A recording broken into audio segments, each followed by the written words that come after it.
Tree's still standing. Tree watch day something or other. I'll have to calculate that when I go back in. Can't remember what it is. See, it's getting windy, so we'll see if it's still up tomorrow. It's wobbling about a bit.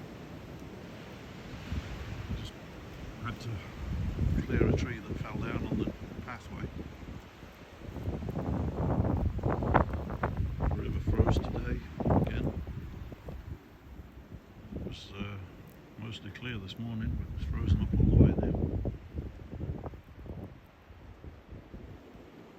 The squirrels have come for a snack. Put some more food out, feed them up.